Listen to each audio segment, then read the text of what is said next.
उत्तर वैदिक काल में विवाह के प्रकार। उत्तर वैदिक काल में लगभग 8 प्रकार के विवाह प्रचलित थे, जिसमें पहला ब्रह्म विवाह। इसके अंतर्गत कन्या के वयस्क होने पर उसके माता पिता द्वारा योग्य वर को खोजकर विवाह किया जाता था। दूसरा देव विवाह, यह भी एक उत्तम विवाह था। इसके अंतर्गत यज्ञ करने वाले पुरोहित के साथ कन्या का विवाह कर दिया जाता था। तीसरा आर्ष विवाह, यह भी उत्तम कोटि का विवाह था। इसके अंतर्गत कन्या के पिता द्वारा यज्ञ कार्य हेतु 1 अथवा 2 गाय के बदले में अपनी कन्या का विवाह किया जाता था।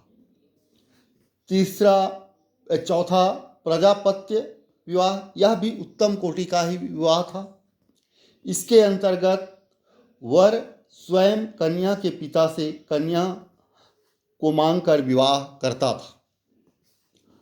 इसके अलावा 4 अन्य प्रकार के विवाह प्रचलित थे, जिनमें आसुर विवाह, यह निकृष्ट कोटि का विवाह माना जाता था।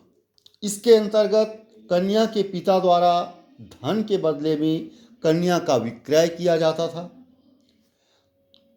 गंधर्व विवाह, यह भी निम्न कोटि का ही विवाह था, निंदनीय समझा जाता था।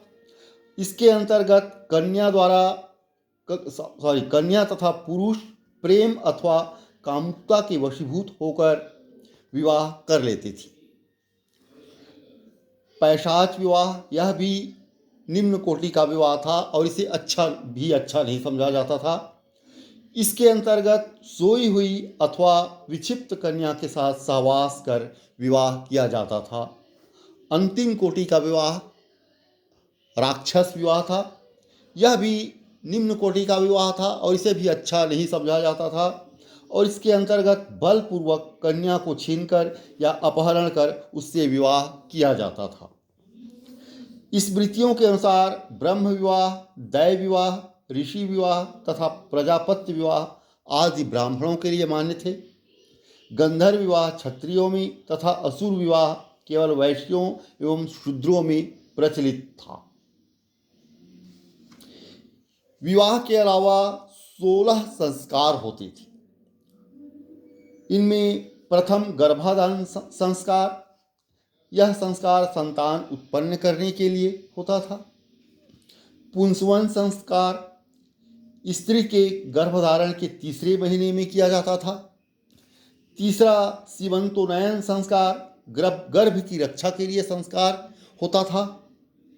चौथा जात कर्म संस्कार, बच्चे के जन्म के बाद पिता द्वारा शिशु को मधु और घी चटाने का संस्कार था। 5वां नामकरण संस्कार, इसमें शिशु का नामकरण किया जाता था। 6वां निष्क्रमण संस्कार, जन्म के बाद पहली बार शिशु को घर से बाहर निकालना।